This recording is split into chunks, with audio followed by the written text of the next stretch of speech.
جی اعوذ باللہ من الشیطان الرجیم۔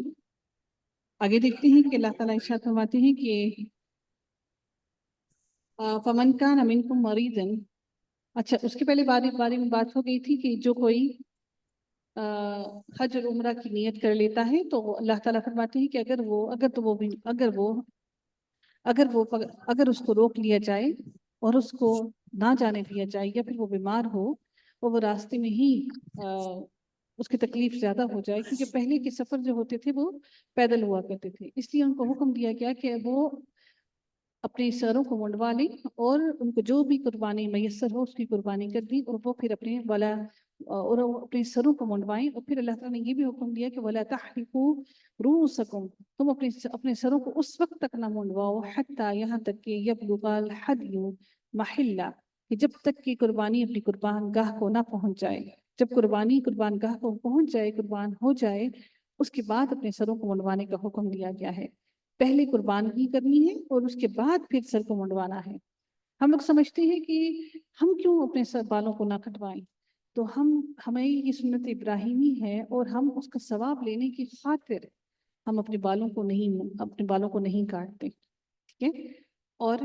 ہم لوگ یہ سمجھتے ہیں کہ کوئی فرق نہیں پڑتا ہے، تو روز قیامت ہم ایک ایک چھوٹی چھوٹی نیکی کے لیے ترسیں گے کہ کاش کہ ہم کوئی ایک نیکی پا لیتے۔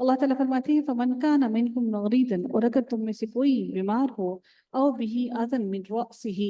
اور اگر کسی کے سر میں کوئی تکلیف ہو اور وہ اپنے بالوں کو نہ رکھ سکتا ہو، تو وہ اپنے بالوں کو، اس کے لیے کوئی بھی گناہ نہیں ہے کہ وہ اپنے بالوں کو منڈوا لے، ٹھیک ہے؟ اس کے لیے کوئی گناہ نہیں ہے کہ وہ اپنے بالوں کو منڈوا لے۔ اچھا جی، قربانی جو ہوتی ہے، ہدیہ جو ہوتا ہے نا، جو کفارہ دینا ہوتا ہے، وہ مکہ کے اندر ہی کفارہ دینا لازم ہوتا ہے۔ کفارہ جو ہوتا ہے وہ مکہ کے اندر دیا جاتا ہے، اور اگر کسی کا کفارہ رہ جاتا ہے، کسی نے کوئی مناسک حج اس کے پورے نہیں ہو پائے، کوئی اس کا دم اس کے اوپر آ گیا، اس پر دم لازم ہو گیا اور وہ نہیں اس وقت یہ اس کے پاس اویلیبل نہیں تھا کہ وہ پیسے کہ وہ دے سکتا، تو وہ پھر اپنے ملک میں واپس جا کر پھر مکہ میں کسی بندے کو ڈھونڈے گا جو اس کو وہ اپنا وکیل بنا کر پھر اپنی طرف سے وہ کفارہ ادا کروائے گا، اور وہ مرتے دم تک اس کا کفارہ اس پر واجب رہے گا، وہ دم اس کو ادا کرنا لازم رہے گا۔ فَإِذَا آمِنْتُمْ فَمَنْ تَمَتَّعَ بِالْعُمْرَةِ إِلَى الْحَجِّ، اللہ تعالیٰ مزید ارشاد فرماتے ہیں کہ اور یعنی جب تم میں سے جو کوئی عمرے سے حج تک فائدہ اٹھائے، یعنی جو عمرہ کو حج کے ساتھ ملا دے، یعنی وہ اپنا احرام باندھے اور احرام باندھ کر اسی احرام کے اندر عمرہ بھی کرے اور حج بھی کرے، تو اللہ تعالیٰ فرماتے ہیں فَمَسْتَيْسَرَ مِنَ الْحَدْيِ، تو اللہ تعالیٰ فرماتی ہیں کہ اور وہ ایسا جانور جو اس کو ملا لے، تو اس کے لیے حکم دیا گیا ہے کہ اور پھر عمرے سے فارغ ہو کر احرام کھول دے، اور پھر آگے اللہ تعالیٰ فرماتے ہیں کہ پھر 8ویں ذوالحجہ کو احرام باندھ دے، یعنی کہ فمن تمتع بالعمرۃ الی الحج، یعنی کہ اس نے عمرے کے لیے احرام باندھا اور پھر وہ فائدہ اٹھایا اس نے، یعنی کہ احرام اتار کر وہ تمام احکامات، احرام باندھنے کے بعد ہمارے اوپر تمام وہ چیزیں جو حلال ہوتی ہیں وہ حرام کر دی جاتی ہیں، یعنی کہ بیوی بھی حرام ہو گئی، مباشرت نہیں کر سکتے، اس کے بعد بہت سے اور احکامات ہیں جو احرام باندھنے کے بعد ہمارے اوپر روک دیے جاتے ہیں، اس لیے تمتع کا لفظ استعمال کیا گیا کہ فائدہ اٹھانا چاہے، یعنی وہ احرام اتار کر پھر وہ دوبارہ حج کے دن میں واپس وہ احرام کو باندھ لیں، یعنی کہ 8ویں ذوالحجہ کو احرام واپس باندھ لیں، تو اللہ تعالیٰ فرماتے ہیں فَمَسْتَيْسَرَ مِنَ الْحَدْيِ، تو قربانی میں سے اس کو جو بھی میسر ہو ذبح کرے، اس پر قربانی کرنا واجب ہے۔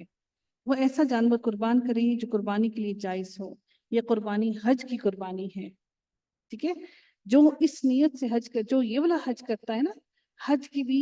تین قسم کے حج ہیں، اور جو یہ حج تمتع ہے،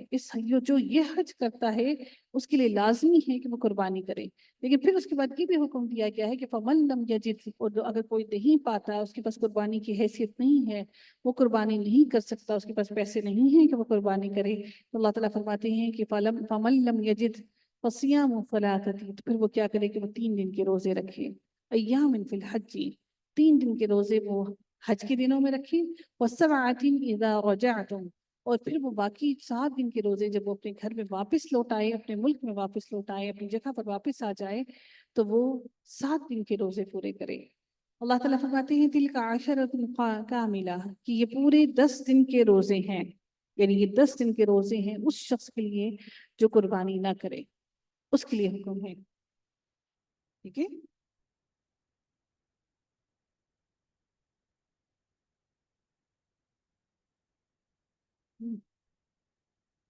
اچھا، یہاں پر جو 8 قسمیں ہیں ہدی، یہ جو ہدی جو 8 قسمیں ہیں قربانی کی، اس سے کیا کیا مراد ہیں؟ یعنی 8 قسمیں سے مراد ہے کہ 2 اونٹ ہوں،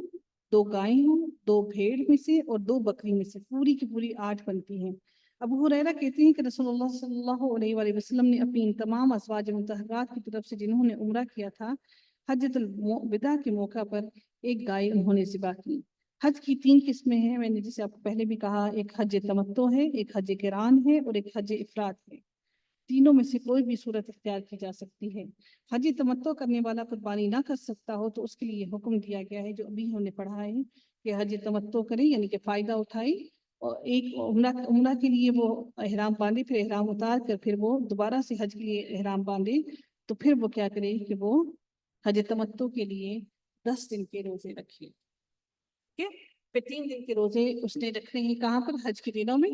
اور پھر 7 دن کے روزے اس نے واپس آ کر واپس گھر میں رکھنے ہیں، اپنے واپس جب گھر آئے گا۔ یہ روزے عمرے کے احرام کے ساتھ رکھے جائیں، اور ان کا آخری وقت یوم نہر کے بعد کے 3 دن ہیں، یعنی کہ جس دن قربانی ہو اس کے بعد کے 3 دن ہیں، اور افضل کی ہے کہ 7ویں، 8ویں اور 9ویں ذی الحجہ کو رکھے جائیں۔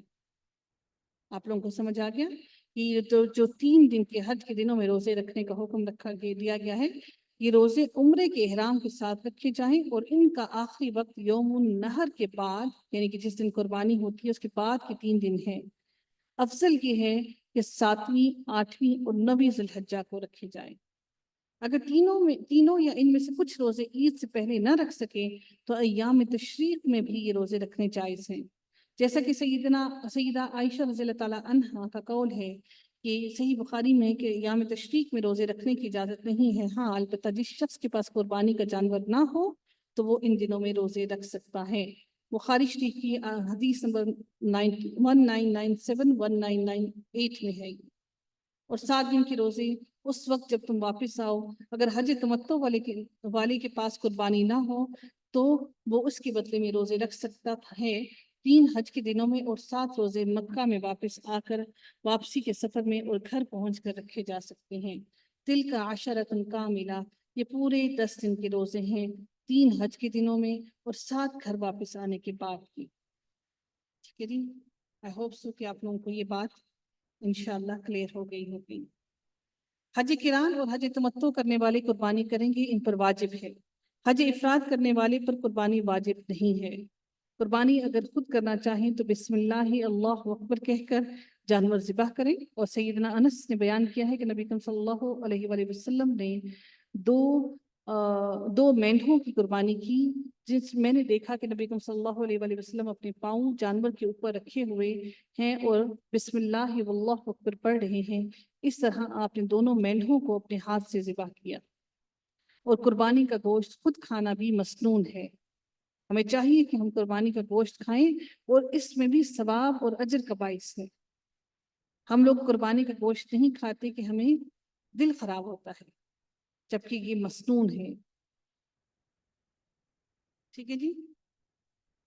10 ذی الحجہ کو کسی وجہ سے قربانی نہ کر سکیں تو یہ یاد رکھیے گا کہ ایام تشریق کون سے دن ہیں؟ 11، 12 اور 13 ذی الحجہ کی عصر تک قربانی کر سکتے ہیں۔